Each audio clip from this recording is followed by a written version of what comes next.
after class too.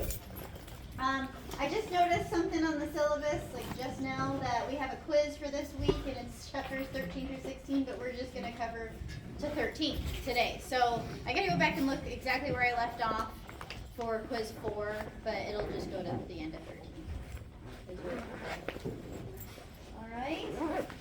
I know we really kind of had a weird timeline, so our exam is next week, and this is how it's going to be. And then so it's 8 to 13, and it's going to be 6, 8, 9, and 10 in one part.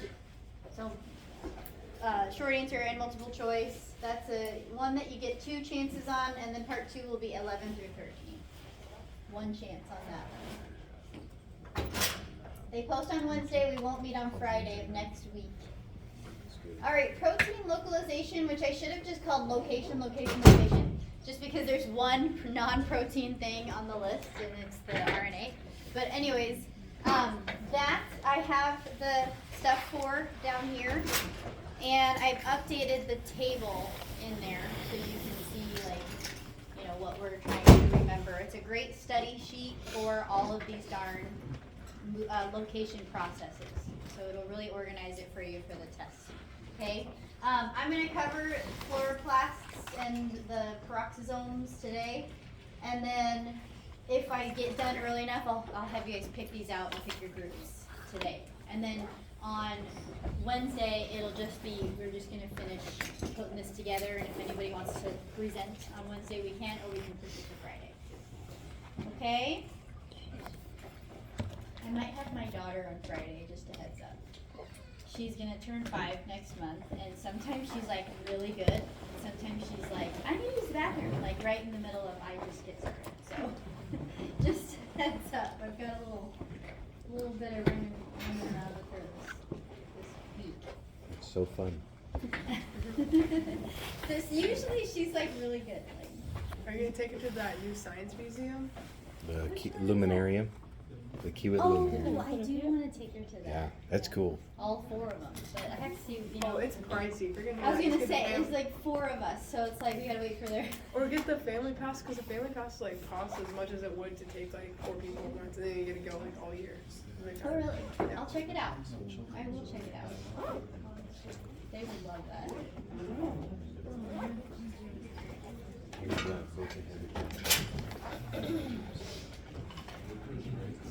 I know we'll go to the Durham sometimes and just be like, all right, we're going to do this and nothing for a while. Children's museum, that's fun too. It's like the intro, like 5 pages. Questions about schedule or anything else? I think we're doing pretty good. You guys are very much appreciated. Okay, any questions about the mitochondria we left off with? So there are a couple of different transport mechanisms we talked about. Something I added to our little table, and you're gonna build, remember that the in-class exercise is literally to draw the picture and then, just list off the molecular players and all of that stuff. So this one's actually not in there, it's mostly these things. But something else I added to the table just to kind of tease out by itself, or what are these signal sequences? I guess we don't even have one in here. Like, what are these? Because they're called something different for each mechanism. So that's in the table too, to just kind of organize it for you. Okay, so let's talk about the chloroplasts. So these are, the place where photosynthesis happens. They have some similarity in their structure and their function to the mitochondria. So they both actually have the machinery to generate ATP. Okay, so they both have those electron transport chains and things like that to generate ATP, but it's a little bit different because it's photosynthesis. It's the photosynthesis machinery. There's the idea that both came into our eukaryotic cells by endosymbiosis, and I'll tell you another key reason of that, which we're going to touch on, you're going to come full circle and touch on that a little bit in the end too. But the chloroplasts and the mitochondria are interesting because if you lose all of them, they're gone. So if they all if they all were destroyed in the cell, then the cell can't function anymore without them. the cell can't produce another one from its own nucleus information. So that's another reason why it's the idea that they're in there through endosymbiosis. They, of course, one of the reasons we can't replace them is because they have their own genetic system, right? So they code for some of their own key proteins and things like that. But remember, just like the mitochondria, thousands of genes are going to come from the cell's nucleus. Thousands of protein products are going to come from that, okay? But they do replicate by division within the cell. They have to divide for us to get more. So like in the cell cycle, they replenish in the daughter cell by division. We got to get at least a couple to go to each side, right? All right. It is very similar, but it's even more complex than the mitochondria, and that's because one the size is bigger, so it is a little bit bigger. We're going to see that it has, like chloroplast specifically, has a third membrane system too, so there's more complexity in the layers of it too.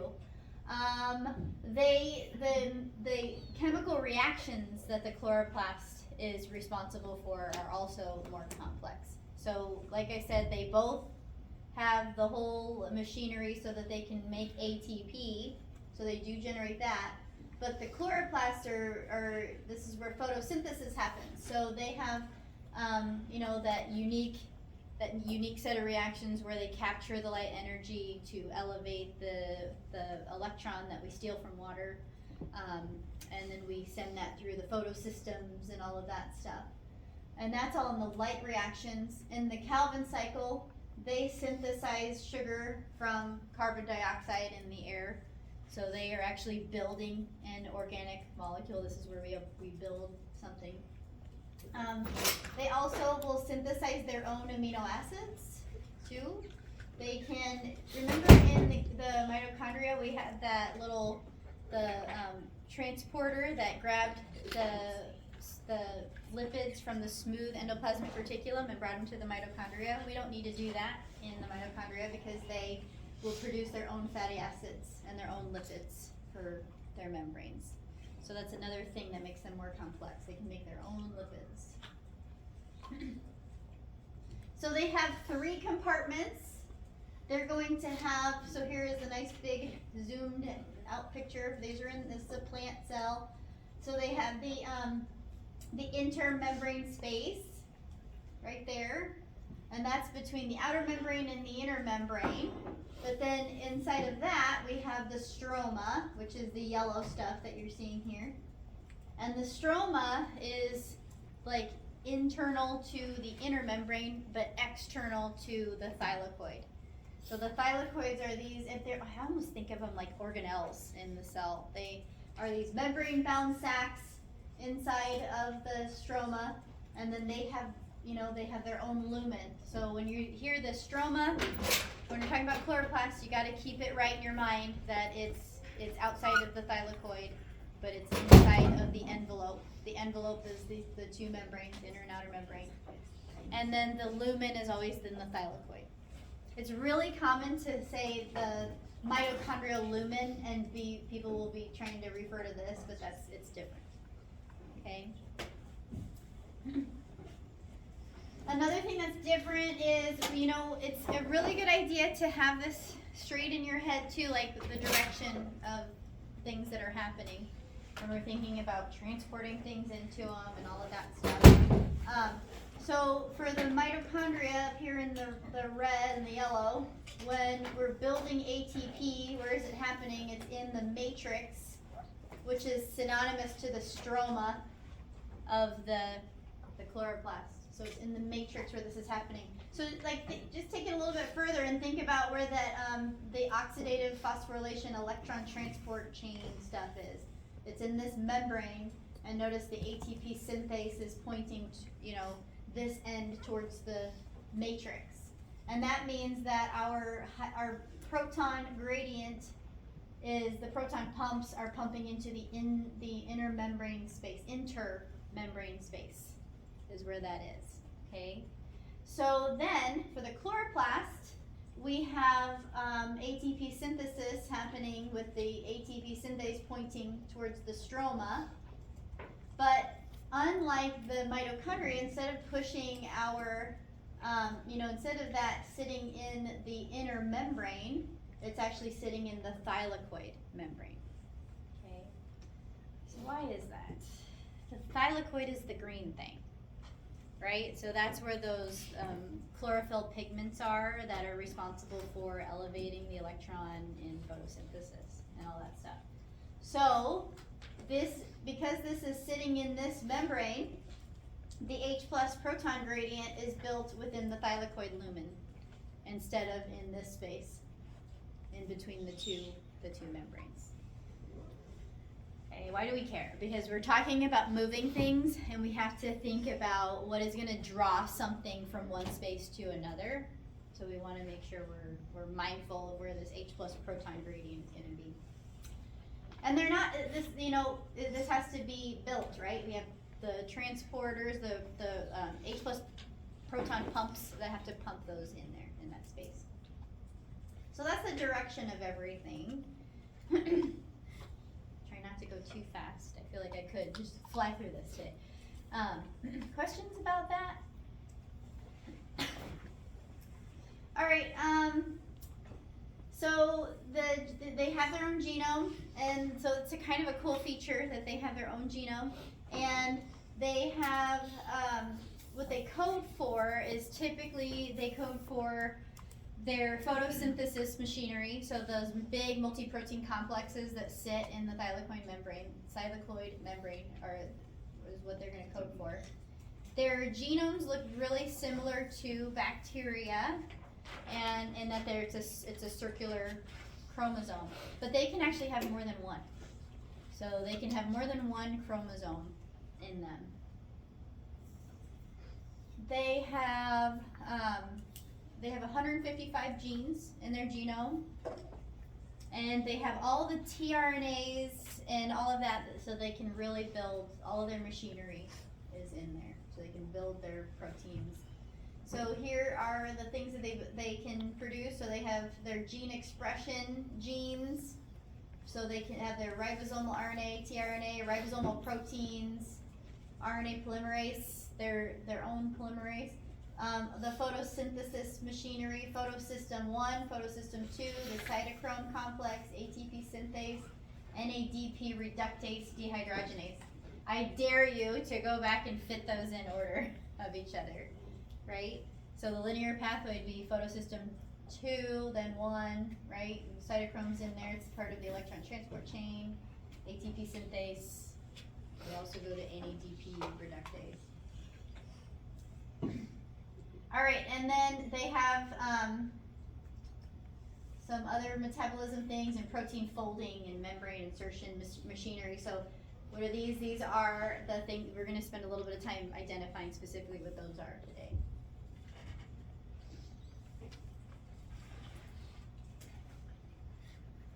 All right, remember I added to our little table what is the name of the sequence on the amino acid that's going to target these things in there, okay? And I want to make this clear, right?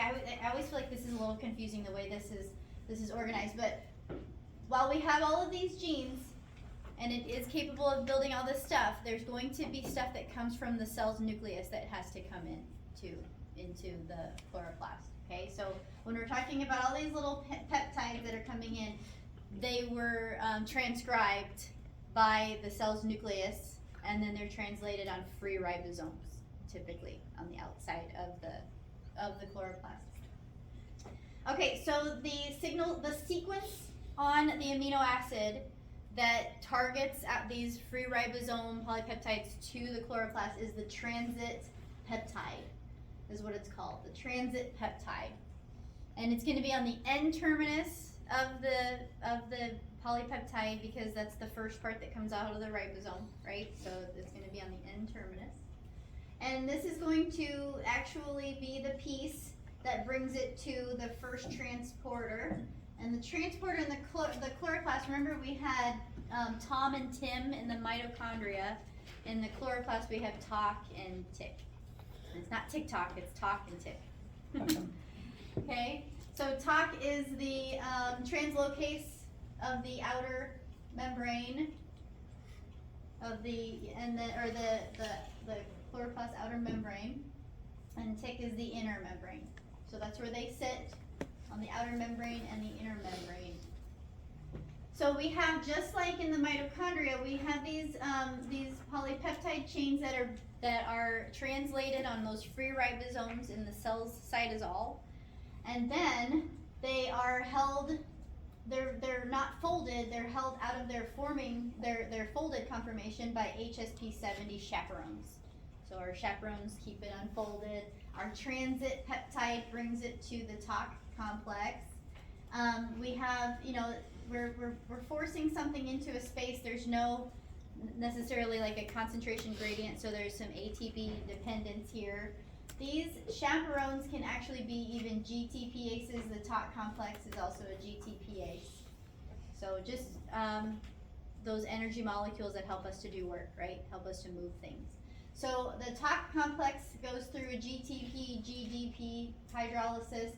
It binds the transit peptide, and then it pulls and then it allows the transfer of the peptide through the outer membrane, through the inner membrane space, and this transit peptide continues to pull it and associate it with the TIC complex. The TIC complex, right on the inside of the TIC complex, we have HSP93, another chaperone, but specifically one that likes to bind the inner part of the TIC complex. This is really cool because it uses ATP hydrolysis to ratchet the peptide all the way through. Yeah. And then once inside, we have the stromal processing peptidase, because where did we go? We went from the cytosol of the cell through the inner membrane space. We're stopping here at the stroma. Okay, so this is a stromal peptide, or just what we're watching right now is pulling it through the stroma. All right, in the stroma is where we cut that transit peptide off.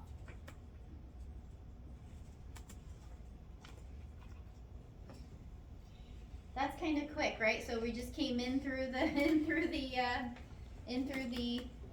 the two membranes. There's a lot happening in the thylakoids. So we have over here. There's even this picture works. But I do invite you to go into the book and look at, there's a picture that teases out the 3 mechanisms for getting into the thylakoid, okay? But there are 3 ways to get a protein into the thylakoid, okay? And the pathways are called the SEC pathway, it's right there in front of my face, hold on. The TAT pathway and the SRP pathway.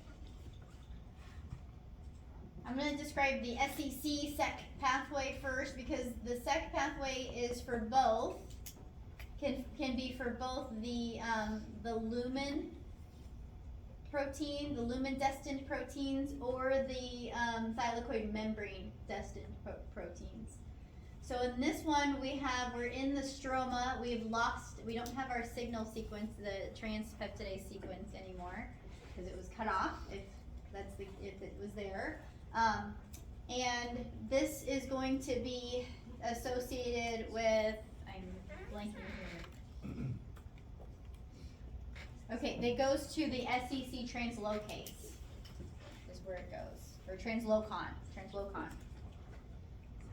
So the SEC translocon is this thing right here, and it's an ATP dependent translocon. In this case, we're seeing another helping protein, SEC-A, guide our peptide through, and we're losing the chaperones.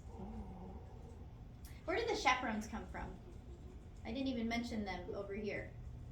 We lose the chaperones as we pull this thing through these complexes. We regain. There are, inside chaperones in the stroma that rebuild or reattach. All right, so once inside, we do have, so there is I said this wrong. So there is a specific sequence here that targets it to the the sec translocon, and it can be cut off by, I always forget to write these names out for myself, the thylakoid processing protease. So TPP is a thylakoid processing protease. So we're just following this one, but notice it is involved in another pathway. All right, I'm gonna stick with the SEC, same translocon, but there will be signal sequences or hydrophobic sequences along the peptide chain that will guide them into the membrane. So just like we've seen, the translocon reforms itself or changes its shape to open up and allow those pieces to just move laterally into the membrane. So no more chaperone in the way, they just move laterally into the membrane.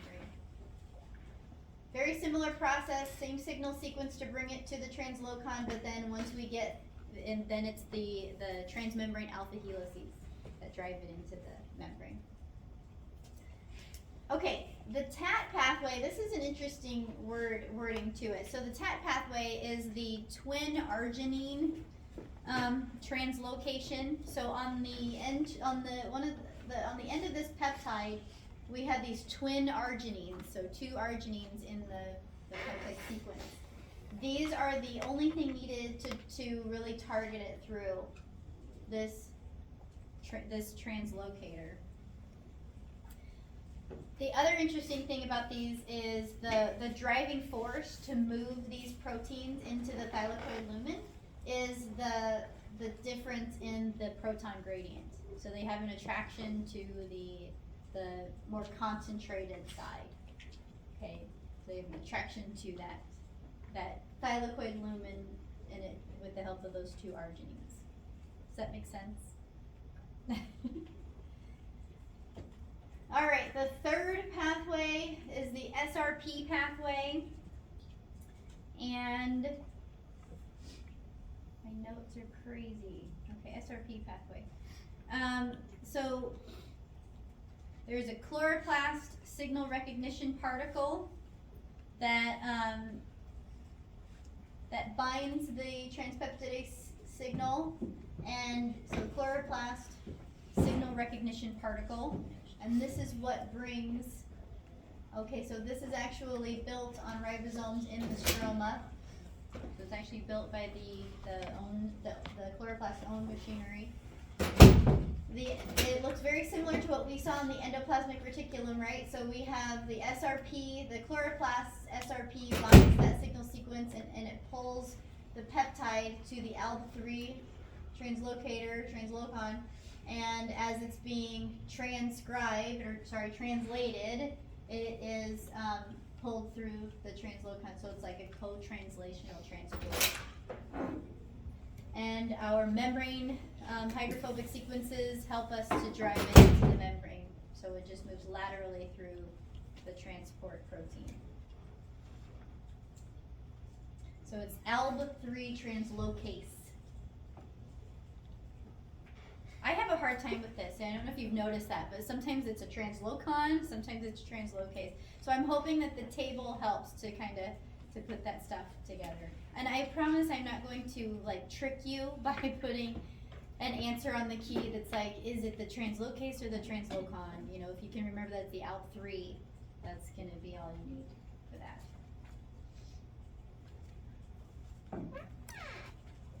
All right. Okay, so that's all about chloroplasts. Any questions about that one? Just a couple of pathways to think about for that. All right, but did you know that the chloroplast is something called a plastid? Plastids are really any, what are they called? I can't think of the definition for what a plastid really is, but plastids can be, you know, the chloroplast plastids have something to do with like those layers of membranes, and I'm forgetting what it is now, but the chloroplasts are the only ones that have the photosynthesis machinery, the only ones with the chlorophyll and the photosystems and all of that stuff to produce sugar from CO2 and all of that stuff. There is, within our plant cells, we have what is called the proplastid, And it starts off like this. It's the inner and the outer membrane. Notice there's no thylakoids in it. Okay, it has to mature into the chloroplast where we build the thylakoid membranes and things are built within that. Okay. The other plastids are listed out in here. So we have chromoplasts. Okay. Chromoplasts are the reason why we have those other beautiful colors in flowers and fruits and things like that. These do not hold chlorophyll, but they actually will produce the other pigments that give us the red, the yellow, those other colors. So that's what they are, chromoplasts. So we have carotenoid crystals in this one that give us that red, orange, those colors. They will not, they mature, they appear or increase in number when we have like ripening of fruits and all of that. You know, flowers are produced and stuff like that. We also have leucoplasts, which are non-pigmented. They have no pigments, and they can store all kinds of different important things for the plant cell. So you can have amyloplasts that store starch, which is a branch type of sugar, right? It's a long chain of sugars so that we can grab them when they're needed. There's the eleoplasts that store our lipids. So you have lipids and the amyloplasts. Okay. The etioclasts are like the in-between between the protoplasts and the thylakoids. So notice there's like the beginnings of the chloroplasts. There's the beginnings of the thylakoids in there. So even just coming, so they can divide and whatnot, but there's also this like development that happens in the cell, which is really interesting too. So typically, like I said, they all start off as proplastids, but they can convert, once they're mature, they can convert from one thing to another. So like your amyloplasts can become chromoplasts. Your chloroplasts can stop making the green reflecting pigment, and they can switch over to the chromoplasts and stuff like that. So very interesting.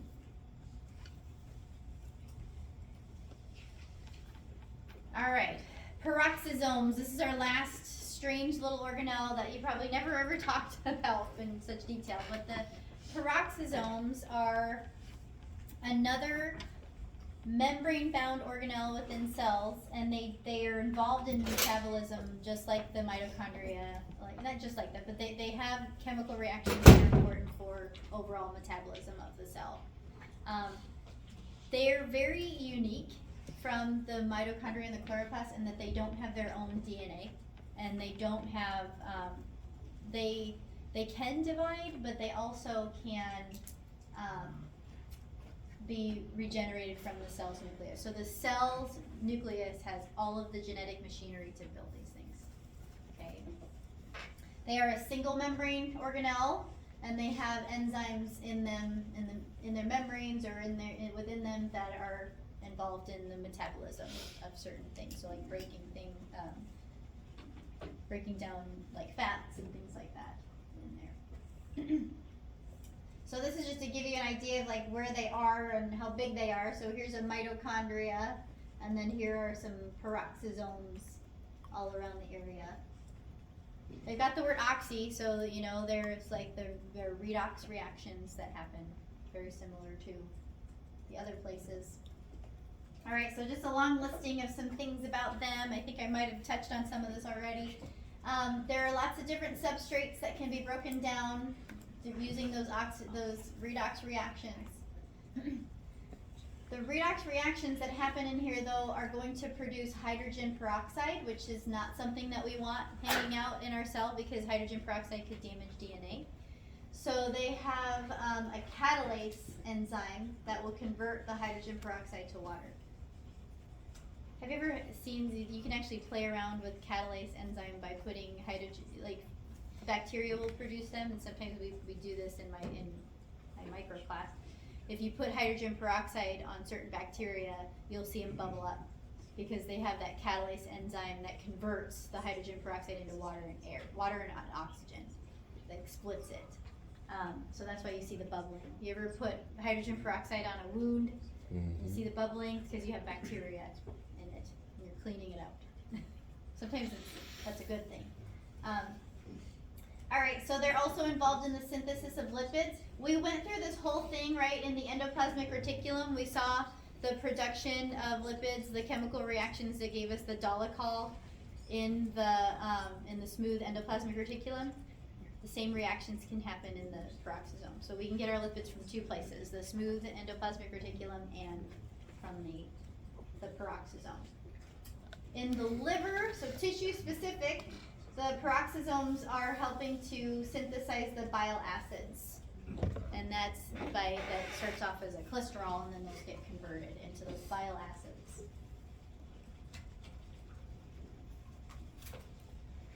All right, so how do we get proteins to our peroxisome? It's basically subject to what we learned about in the endoplasmic reticulum.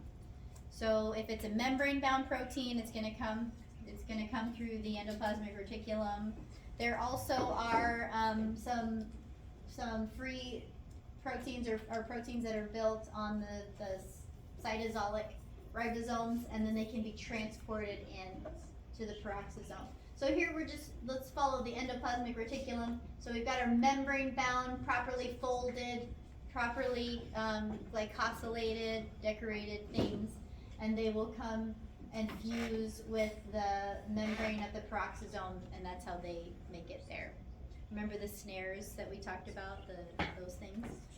So that's how they can get there.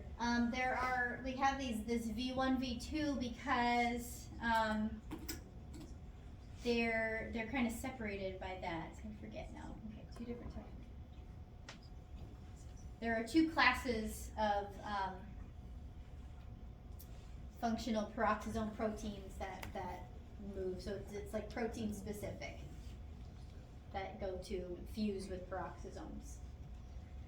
Okay, so these proteins, you notice, remember how we had these really cool translocons that pulled things into our mitochondria and chloroplast? They don't pull, in the peroxisome, we don't pull peptides in. We pull fully formed, fully folded proteins into the peroxisome. So they get folded and they get moved into the peroxisome. That's how they move in. So the peroxisomes, I mentioned this already, they can be formed in two ways. One is that they can divide. They are able to get bigger, pinch off and divide and give us two from one. So they are able to do that. The other way is just from building from the endoplasmic reticulum and the cytosolic protein. So here we have growth, and this can happen to build a new one. So you can have the fusion of membranes from the endoplasmic reticulum, okay, and then you can have a new one. But the other thing is they can get bigger and they can pinch off and you can have two. It's kind of interesting how there's like these similarities but then these key differences. They don't have their own genetic machinery. And that's all I had. Where are we? 10:34. Holy smokes. You're smoking. So there are a couple of things to do with your groups. There is pick out one of these things, these transport mechanisms that you're going to draw a picture about and study together. And there's also talking about bioinformatics exercise 3. Bioinformatics exercise 4, you got to do that one on your own. And everybody's got to turn one in. But 3, I know there's confusion because it says turn these in by yourself. And I'm trying to delete those. But 3, you have to do that one. You can do that as a group. 4, you do on your own. Okay. I'll try to edit that while you guys are talking. All right. So, yeah.